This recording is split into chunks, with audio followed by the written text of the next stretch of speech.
Señor. Cuando hay un ejército que empieza a tomar predominio, hegemonía, entonces no va a parar. Y eso es lo que sucedía, porque eso estaba determinado de parte de Dios. Ahora, lo que nosotros vemos acá, y quiero recalcar, dice la palabra de Dios en el verso número 10, en el verso número 10, perdón, el verso 6. Miren lo que dice la palabra de Dios, 11:6. Dice: mas Jehová dijo a Josué: no tengas temor de ellos, porque mañana a esta hora yo entregaré a todos ellos muertos delante de Israel. Desjarretarás sus caballos y sus carros quemarás a fuego. O sea, Dios le está prometiendo a Josué y le está diciendo: no tengas miedo, porque eran muchos, eran miles que también se ponían en guardia para enfrentar al pueblo de Israel. Pero el Espíritu de Dios, Dios habla con Josué como Dios habla con sus siervos, y Dios habla con su pueblo. Dios da la consolación, Dios da la fortaleza, la dirección, y Dios le dice a Josué: no temas, no tengas miedo, porque a esta hora, mañana a esta misma hora, yo entregaré a todos ellos muertos delante de Israel. Por eso le digo, no me voy a detener en cómo fue la pelea, porque en el verso 9 dice, gloria a Dios, en el verso 8, perdón: y los entregó Jehová en mano de Israel, y los hirieron y los siguieron hasta Sidón la grande y hasta Misrefotmaín y hasta el llano de Mizpa al oriente, hiriéndolos hasta que no les dejaron ninguno. Josué hizo con ellos como Jehová le había mandado, desjarretó sus caballos y sus carros quemó a fuego. Eso es lo que hace Josué, obedeciendo a la palabra de Dios. Y volviendo Josué, tomó en el mismo tiempo a Azor y mató a espada a su rey, pues Azor había sido antes cabeza de todos estos reinos. Tenían que atacar la nación que lideraba, la nación que iba al frente, que dirigía la arremetida contra el pueblo de Dios.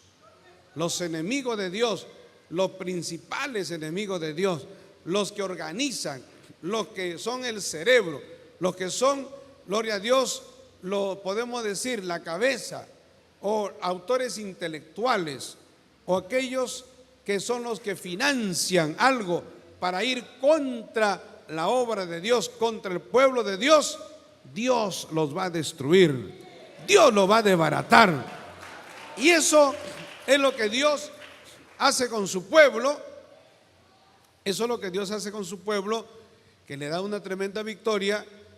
Y el rey de Hazor y este pueblo, hermano, fueron tomados, porque es lo primero que hace Josué, tomar este pueblo, porque este es el pueblo que lideraba toda la coalición contra Israel, y había que demostrar que el pueblo más poderoso, más importante, había sido doblegado por Dios.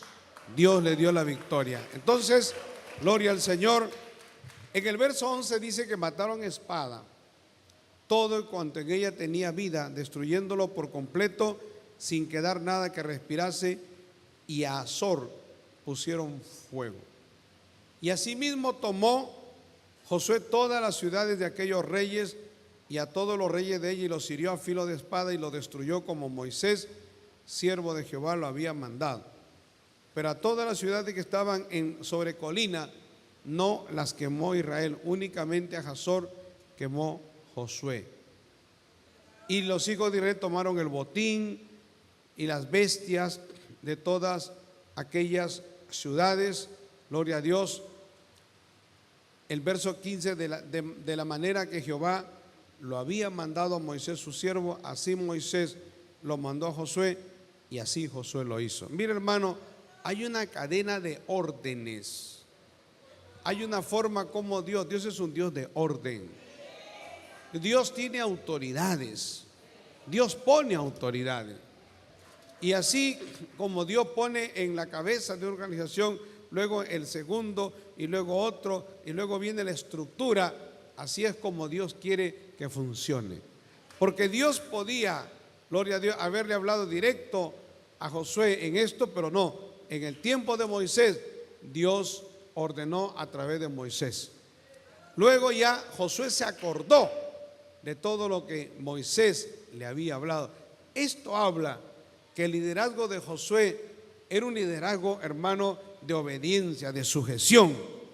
El liderazgo de Josué, y por eso que Josué llegó a ocupar ese lugar tan importante, porque él entendía que las ordenanzas que le daba Moisés no venían de Moisés. Él entendía que Moisés era un hombre puesto por Dios. Eso venía de Dios y eso había que obedecerlo. Gloria a Dios. Porque algunos dicen, no, pero eso lo dice fulano, y no entienden que a veces las autoridades hablan de parte de Dios. Y si uno desacata a la autoridad, está desacatando a Dios. Por eso, el que tenía un alto concepto de lo que era la autoridad delegada era Josué. Y hermano, por eso es que Josué cumple fielmente lo que Moisés le había dicho. Y había pasado tiempo que Moisés había muerto, pero las ordenanzas, las leyes, las recomendaciones, las orientaciones, él las había tomado en su corazón. Y Josué dijo, no, esto viene de Dios. Y él sabía, cuando iba a tomar cada ciudad, él se acordaba y él sabía qué es lo que tenía que hacer. Bendito sea el Señor. Ahora, en el verso 18, mire lo que dice: por mucho tiempo tuvo guerra Josué con estos reyes. No hubo ciudad que hiciese paz con los hijos de Israel, salvo los heveos que moraban en Gabaón, todo lo tomaron en guerra. O sea, nosotros vemos por la palabra, y eso lo vimos en el capítulo 9, cómo es que los gabaonitas se fingieron que venían de lejos, engañaron a Josué, engañaron a los príncipes de Israel y luego hicieron pacto con ellos. Cuando se dieron cuenta, era un pueblo que estaba cercano a Gilgal, y entonces ya habían hecho pacto y decidieron perdonarle la vida. Salvo ellos, dice la Biblia, todos los demás pueblos fueron conquistados, hermano. Alabado sea el Señor. Dice la Biblia que hubo guerra por mucho tiempo. Eso también habla de la persistencia de Josué. Eso habla de la tenacidad de Josué, y eso habla de la perseverancia del pueblo. Nuestra guerra contra el diablo, contra los demonios, nuestras guerras que nosotros podemos tener contra la carne, a veces, hermanos, no duran una semana, a veces pueden durar meses, años, pero hay que seguir peleando la batalla. No podemos desanimarnos, tenemos que seguir ahí. El diablo nos ataca, nosotros lo atacamos. El diablo nos ataca, atacamos al diablo. Y luego dice en el verso 19, no hubo ciudad que hiciese paz. Aquí entro realmente al tema, he hecho un pequeño preámbulo. No hubo ciudad que hiciese paz con los hijos de Israel, salvo los heveos que moraban en Gabaón, todos lo tomaron en guerra. El verso 20 dice, porque esto vino de Jehová, que endurecía el corazón de ellos para que resistiesen con guerra a Israel para destruirlos, y que no les fuese hecha misericordia, sino que fuesen desarraigados como Jehová lo había mandado a Moisés. Esto es lo que lo vemos en muchas partes de la Biblia. Quiero que veamos, porque más adelante habla de cómo es que Dios también, dando la lista de todos los reyes, gloria a Dios, se habla de Sehón, el rey de los amorreos que habita en Hesbón, que también fue derrotado. Pero quiero que veamos en Deuteronomio 2:30 lo que dice la Biblia, la palabra de Dios, acerca de esto, hermano. Cómo es que Dios endurecía el corazón y cómo es que Dios trata y cómo es que Dios trabaja. El verso 2, verso 30, ¿lo tienen? Dice así la palabra de Dios. ¿Lo tienen, hermano? Mas Sehón, rey de Hesbón, no quiso que pasásemos por el territorio suyo, porque Jehová, tu Dios, había endurecido su espíritu y obstinado su corazón para entregarlo en tu mano como hasta hoy. Y me dijo Jehová, he aquí, yo he comenzado a entregar delante de ti a Sehón y a su tierra, comienza a tomar posesión de ella para que la herede. Y nos salió Sehón al encuentro, él y todo su pueblo, para pelear en Jahaza, mas Jehová nuestro Dios lo entregó delante de nosotros y lo derrotamos a él y a sus hijos y a todo su pueblo. Tomamos todas sus ciudades, destruimos todas las ciudades, hombres, mujeres y niños, no dejamos ninguno. Gloria a Dios. ¿Y por qué hizo esto, hermano, Dios?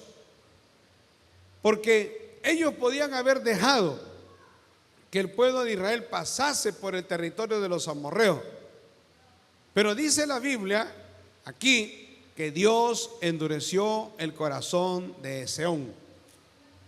Esto lo vamos a ver en muchas partes de la Biblia.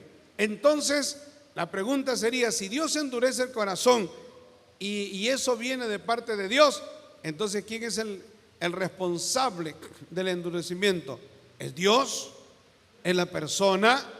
Yo le quiero decir que esta es una forma de decir. No es que Dios ponga maldad en la gente, jamás Dios va a poner maldad en la gente.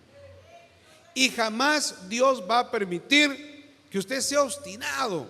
O sea, como que Dios le va a poner a usted que usted se enfrente contra el pueblo de Israel. Dios no permitía eso, hermano.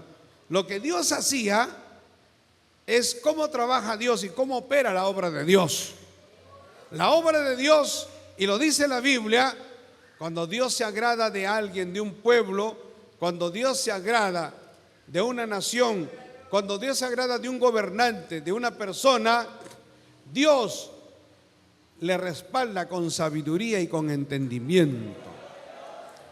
Y Dios le habla de mañana, de noche, de tarde, y Dios hace que de alguna manera a esa persona le llegue un mensaje de Dios. ¿Para qué? Si está andando mal, si está tomando decisiones erradas, corrija y se rectifique.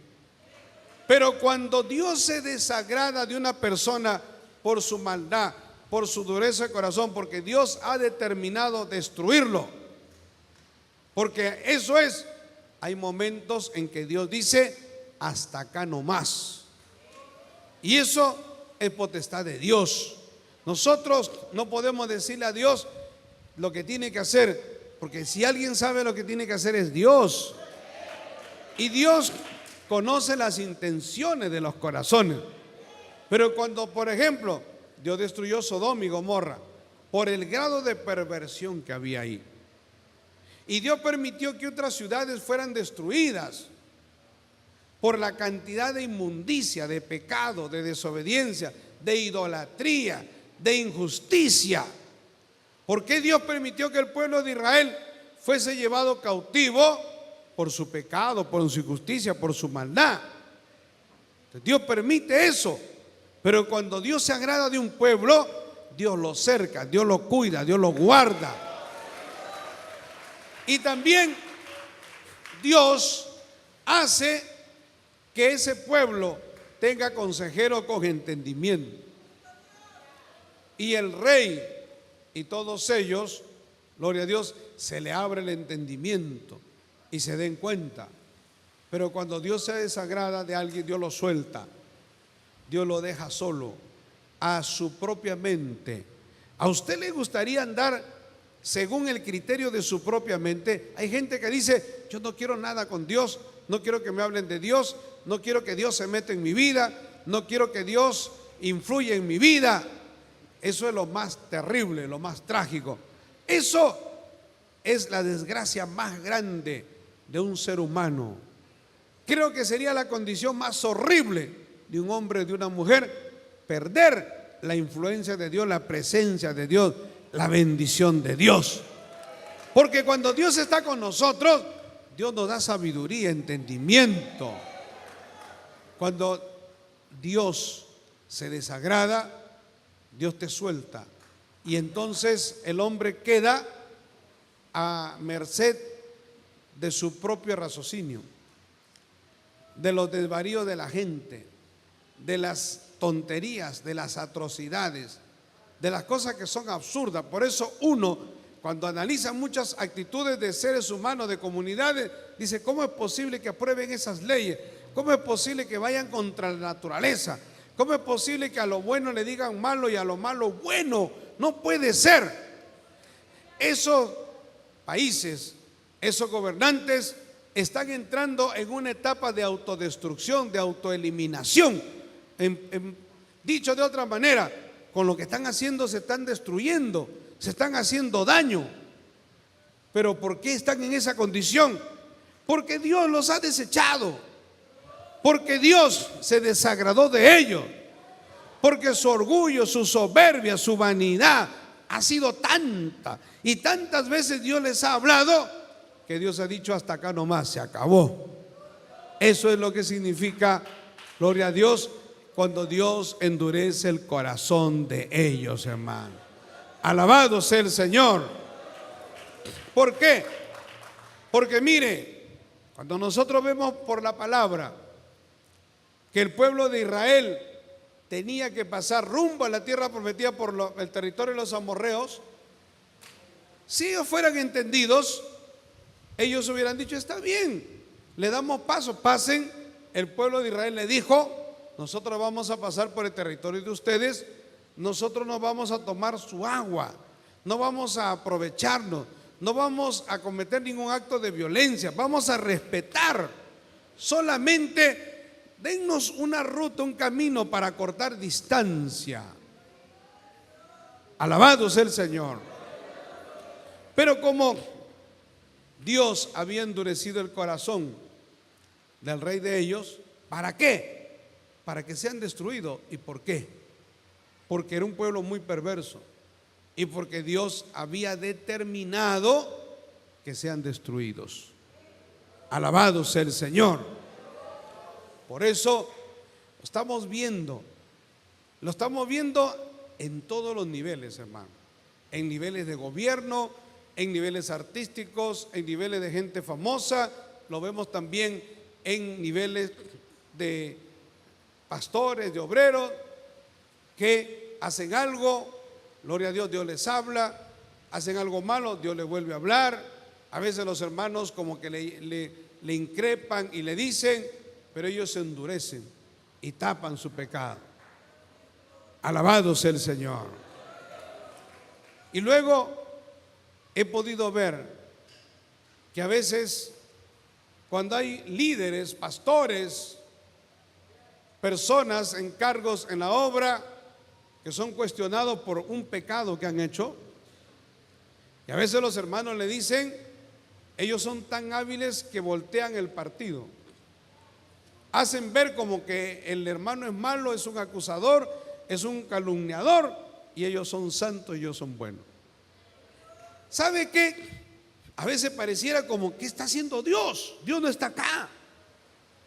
¿Por qué Dios está permitiendo esto? ¿Por qué Dios no saca a la luz su pecado rápido?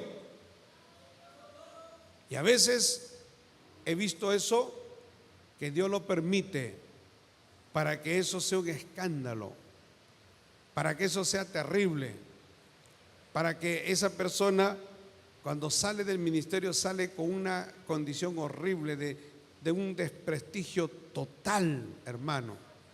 Alabado sea el Señor. ¿Y por qué?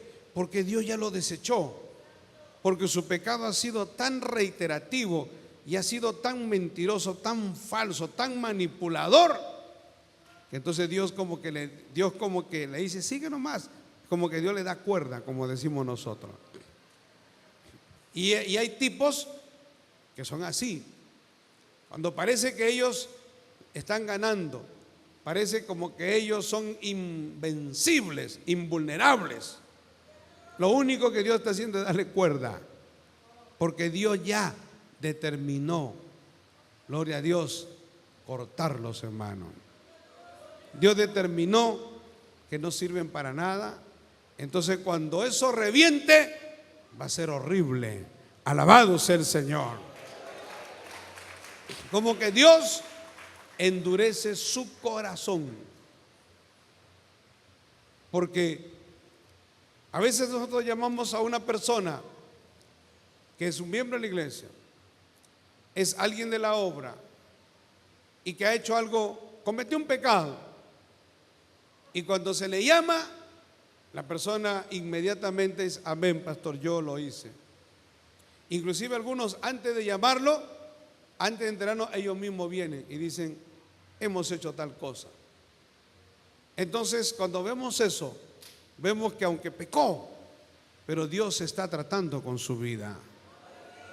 Que aunque pecó, hay oportunidad, hay misericordia. No para el ministerio, porque si un pastor cae en adulterio o cae en un pecado, en una inmoralidad, en un vicio, en algo que mancha su testimonio, ya no puede ser pastor. Pero al menos está la misericordia de Dios.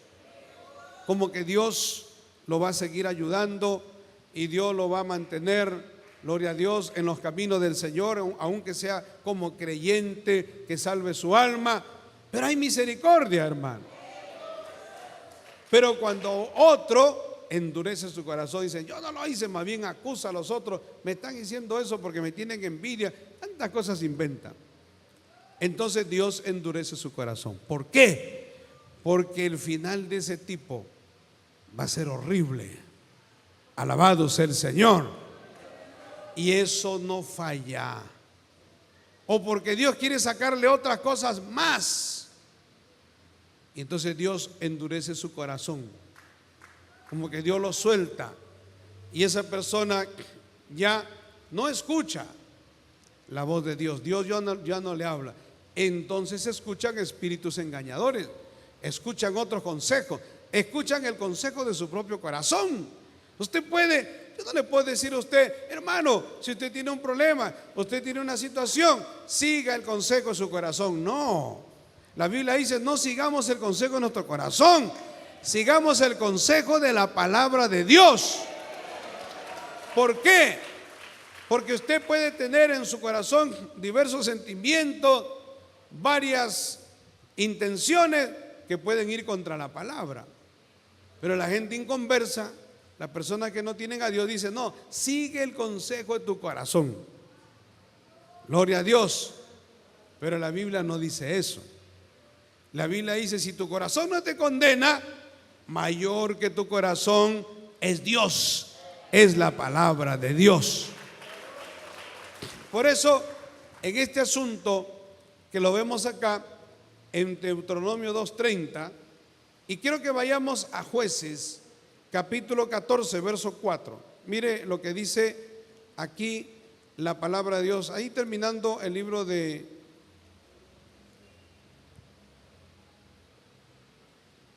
Josué. Mire lo que dice.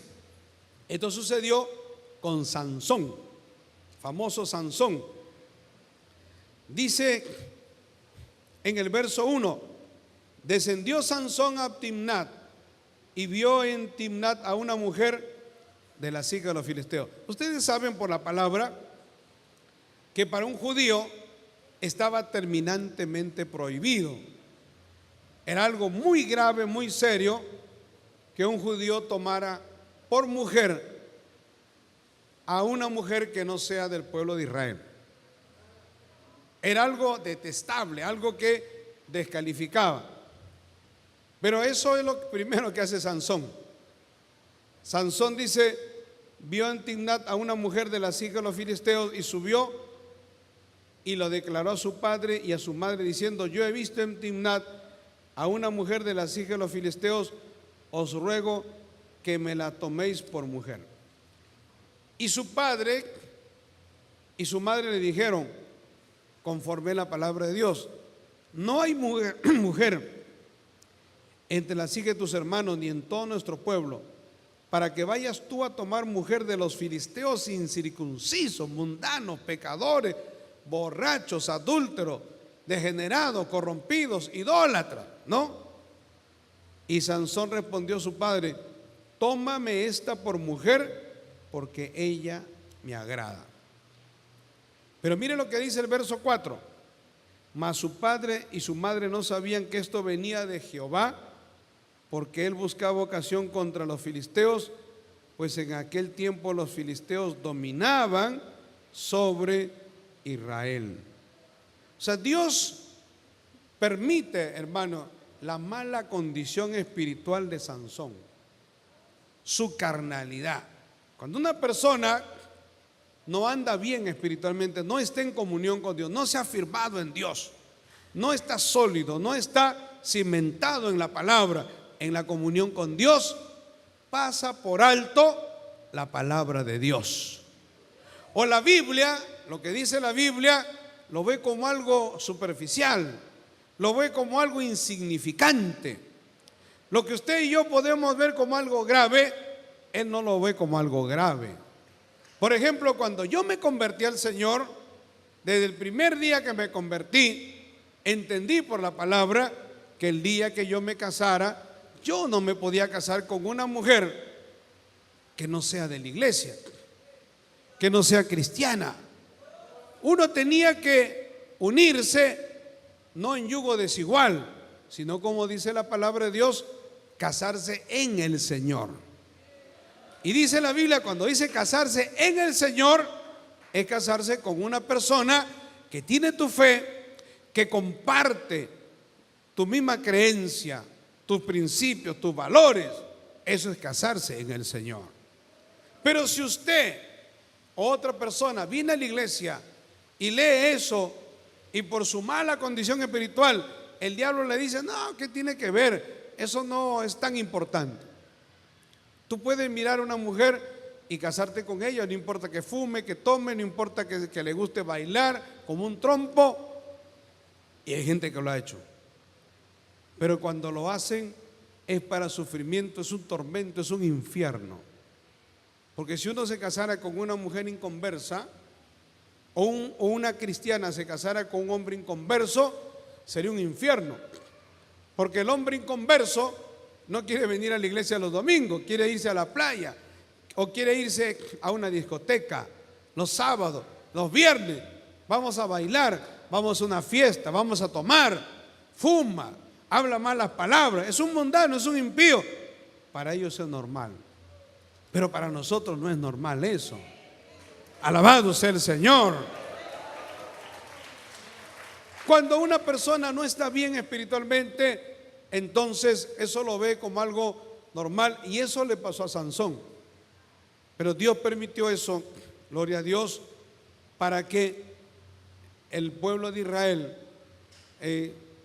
gloria a Dios, y Sansón, con lo que hizo, él soliviantara los ánimos, o, gloria a Dios, enervara o hiciera que se irritaran los filisteos, para que hubiera guerra con el pueblo de Dios, porque Dios había determinado, gloria a Dios, también, gloria a Dios, atacar al pueblo de los filisteos. Entonces, quiero que veamos también en 1 Samuel 2:25. La palabra de Dios nos dice en 1 Samuel capítulo 2, verso 25. ¿Lo tienen, hermano? Aquí habla del pecado de los hijos de Elí, ¿no? Cuando dice, no, verso 24, no, hijos míos, porque no es buena fama la que yo oigo, pues hacéis pecar al pueblo de Jehová. El verso 25 dice, si pecare el hombre contra el hombre, los jueces le juzgarán. No, mas si alguno pecare contra Jehová, ¿quién rogará por él? Pero ellos no oyeron la voz de su padre, porque Jehová había resuelto hacerlo morir. Qué terrible, porque los hijos de Elí eran sumamente corrompidos, impíos, y no oyeron la voz de su padre, y entonces Dios permitió eso, como que se endurecieron porque Dios había determinado hacerlos morir.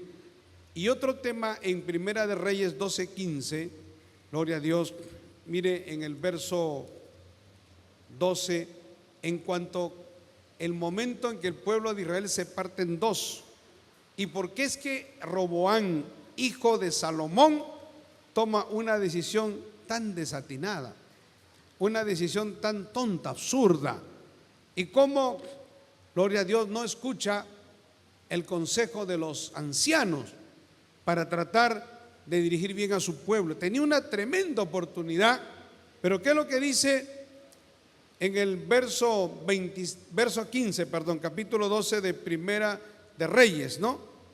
Miren lo que dice, y no, dice, vamos a leer del verso 12. Al tercer día vino Jeroboam con todo el pueblo a Roboán, según el rey lo había mandado, diciendo: venid al tercer día. Jeroboam era el que lideraba al pueblo y venía con todo el pueblo presentando una demanda, una petición a Roboam, que era el nuevo rey. ¿Cuál era la petición? El pueblo de Israel, bajo el mandato de Salomón, el gobierno de Salomón se había excedido en gasto, en despilfarro. Era horrible porque Salomón se había corrompido y había tomado 1000 mujeres, mantenía 1000 mujeres. Y su gobierno era un gobierno de despilfarro. Era un gobierno en que la plata se botaba. ¿Y quién mantenía eso? El pueblo, hermano. El pueblo se sacrificaba, el pueblo ya no daba más, la gente sembrando, ahí cosechando con las justas, en condiciones bien difíciles. Y este sinvergüenza de Salomón, con todas sus mujeres, gloria a Dios, un corrompido, bendito sea el Señor, porque eso es lo que llegó a ser un corrompido, alabado sea el Señor, y un idólatra y un pagano, porque dice la Biblia que cuando ya era viejo Salomón, su corazón fue inclinado hacia los ídolos y empezó a adorar ídolos. No a Dios, ídolo, empezó a adorar al diablo. Que el Señor reprenda al diablo. Y entonces, cuando Salomón ya dejó de ser rey, ya por la edad, y entonces estaba su hijo Roboán, hubo una pugna, pero Roboán es el que quedó. Pero entonces Roboán toma una decisión equivocada totalmente. Se deja guiar por los jóvenes, por los jovencitos y no por los ancianos. Siempre hay que escuchar la voz de la experiencia. Los años pesan, los años, la experiencia es muy importante. Pero también, ¿qué es lo que dice en el verso 15? No, dice, el verso 12. Al tercer día vino Jeroboam con todo el pueblo a Roboán, según el rey lo había mandado, diciendo: volved a mí al tercer día. Verso 13. Y el rey respondió al pueblo duramente, dejando el consejo que los ancianos le habían dado, y les habló conforme al consejo de los jóvenes, diciendo: mi padre agravó vuestro yugo, pero yo añadiré a vuestro yugo. Mi padre os castigó con azotes, mas yo os castigaré con escorpiones. En otras palabras, yo voy a ser un dictador, un tirano. Si con mi padre la pasaron mal, conmigo será peor. Pero mire la tontería, la idiotez de este gobernante en decirle eso al pueblo, cuando él tenía que gobernar para tratar de quitar las cargas al pueblo, ser bendición al pueblo, que el pueblo prosperara, que el pueblo tuviera la comida suficiente. Pero en su corazón no estaba eso. El verso 15 es clave, ¿no? Es lo que yo estoy enseñando. Y no oyó el rey al pueblo, porque era designio de Jehová, para confirmar la palabra que Jehová había hablado por medio de Ahías silonita a Jeroboam, hijo de Nabat. El rey no oyó al pueblo porque era designio de Jehová. O sea, en el corazón de este rey se endureció ¿Por qué? Porque Dios había determinado que el pueblo de Israel iba a ser dividido. Hasta este momento nosotros hablamos de un Israel único, un Israel cohesionado, fuerte, sólido. A partir de este momento vamos a hablar de un Israel dividido, separado, dos naciones, hermano, porque era juicio de parte de Dios. Alabado sea el Señor. Y quiero que vayamos a Romanos 9, en Romanos capítulo 9, cuando habla de, gloria a Dios, de la soberanía de Dios. No, en el capítulo 9 del libro de los Romanos, bendito sea el Señor. ¿Lo tienen, hermano? Miren lo que dice acá en el verso, capítulo 9, verso 18. De manera que de quien quiere tiene misericordia, y al que quiere endurecer, Dios endurece. ¿Pero a quién se refiere? Pues se refiere a Faraón, porque el verso 17 dice, porque la Escritura dice a Faraón, para esto mismo te he levantado, para mostrar en ti mi poder y para que mi nombre sea anunciado por toda la tierra. Porque la Biblia dice que Faraón endureció su corazón. Y eso lo dice, hermano, que cada vez que venía Moisés con Aarón, Faraón se derretía y decía, voy a hacer lo que dice Jehová, con las 10 plagas. Pero luego que pasaba la plaga, decía no, cambiaba de opinión y decía no voy a dejar salir a Israel. Y eso venía de parte de Dios. La Biblia dice que Dios endureció el corazón de Faraón, bendito sea el Señor. ¿Y por qué Dios endureció el corazón de Faraón? Porque Faraón ya había sido desechado. Que Dios no permita que Dios endurezca tu corazón, que Dios endurezca mi corazón, que Dios nos ayude a tener un corazón dócil para el Señor. Porque mientras nosotros tengamos un corazón dócil, Dios va a tratar con nosotros, Dios nos va a ayudar, Dios nos va a dirigir. Quiero concluir, todas estas naciones fueron exterminadas, fueron arrasadas, porque como dice aquí la palabra en el verso 20, y con esto concluyo, porque esto vino de Jehová, Josué 11:20, ahora entendemos mejor, porque esto vino de Jehová, que endurecía el corazón de ellos para que resistiesen con guerra a Israel para destruirlo, y que no les fuese hecha misericordia, sino que fuesen desarraigados como Jehová lo había mandado a Moisés, hermano. Alabado sea el Señor. Dios, cuando Dios se indigna, cuando Dios dice hasta acá no más, cuando Dios dice se acabó, se acabó. No hay nada que hacer, hermano. Dios es el que tiene la última palabra. Yo no sé si aquí hay alguien que está en una situación en que está con pruebas, con luchas, y usted dice, ¿por qué me va mal? ¿Por qué todo me sale mal? ¿Y por qué no es que puedo levantarme? Gloria a Dios. Pero el mismo Dios que permite que los corazones se endurezcan, porque Dios no es que Dios haga, sino que Dios los suelta, los deja a su libre albedrío, lo deja a su pensamiento, lo deja a su propio raciocinio, y entonces ahí es cuando el hombre se endurece. El hombre ya no tiene quien le aconseje del lado de Dios y se endurece. Pero Dios es un Dios de misericordia. Dios no quiere eso, hermano.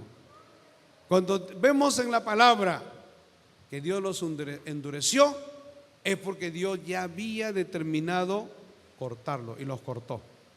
No había oportunidad, pero hoy hay oportunidad. Y mientras tú estés con vida, hay oportunidad. Pónganse todos de pie. Quiero orar. En esta tarde quiero hacer una oración por aquellas personas que le digan a Dios, Señor, perdóname, Señor, ayúdame, tócame, Señor. Si usted quiere reconciliarse con Dios, reconcíliese con Dios. Pídale perdón a Dios. Levante su mano. Todos aquellos que le digan, Señor, perdóname, he fallado, he hecho cosas que no debía haber hecho, Señor. Si en algo te he desagradado, perdóname, Señor, pero nunca permitas que mi corazón se endurezca. Nunca permita, Señor, ayúdame. Y si alguien acá le dice, Señor, quiero que trates conmigo, quiero que me libertes, que me cambies, que me ayudes, vengan aquí al altar, pida permiso y vamos a hacer una oración por aquellas personas que reconocen que han hecho cosas que no debían haber hecho, que le fallaron a Dios, que hicieron algo que desagradó a Dios. Y en este día usted le dice, Señor, te entrego mi vida. Eso es lo más lindo que usted puede hacer. Decirle, Señor, te entrego mi vida, te entrego mi corazón. Ayúdame, Señor. Libértame, Padre. En el nombre de Jesús, glorifícate. Ayúdame, Señor. Vamos a orar. Toda la iglesia nos apoya en oración. Si alguien acá le dice, Señor, perdóname, ayúdame, ten misericordia de mí. Vamos a orar. La oración del justo obrando eficazmente puede mucho, dice la palabra. Y si tú has venido aquí al culto con un problema, con una necesidad, con una inquietud en tu corazón, hoy es el día de oportunidad. Hoy es el día de bendición.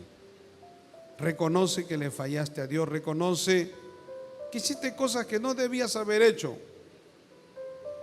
Pero Dios te perdona. Padre Celestial, dile, Padre Celestial, Dios Todopoderoso, reconozco delante de ti, Señor, que he pecado, que he hecho lo malo. Te entrego mi vida. Libértame, Señor.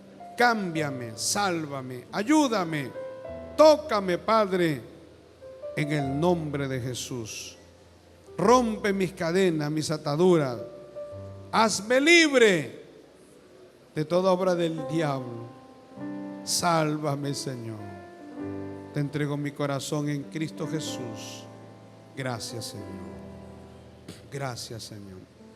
Vamos a orar. Padre Celestial, Dios Todopoderoso, te pido, Señor, en este día por cada hombre y por cada mujer.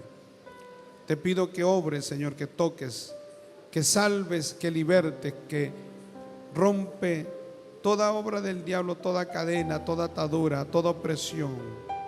Señor, toca esos corazones que están golpeados, Señor, dañados, heridos, Padre. Tócalos, Señor. Esos corazones endurecidos por el pecado, que están lejos de ti, Señor. ¿Cuánto tiempo sin ir a la iglesia, sin congregar? Ten misericordia, Señor. Perdónales, Padre. Ayúdales, Señor. Levanta al caído, levanta al desalentado, al desanimado. En Cristo Jesús te damos gracias, Señor. Gracias, Padre. Y mira lo que están enfermos. Toca todo cuerpo enfermo, todo cuerpo adolorido, Padre, para la gloria de tu nombre. Gracias, Señor. Gracias, Jesús. Cantamos un coro. Gloria a Dios. Dame un nuevo corazón, Señor, un corazón para alabarte, un corazón para servirte. Dame un nuevo corazón,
Gloria al nombre de Jesús. Gracias, Señor. Que Dios le bendiga, amados. Pueden ir a sus lugares con la bendición del Señor. Vamos a recoger las ofrendas para, gloria a Dios, esta parte importante. Luego tenemos la Santa Cena. Tenemos algunos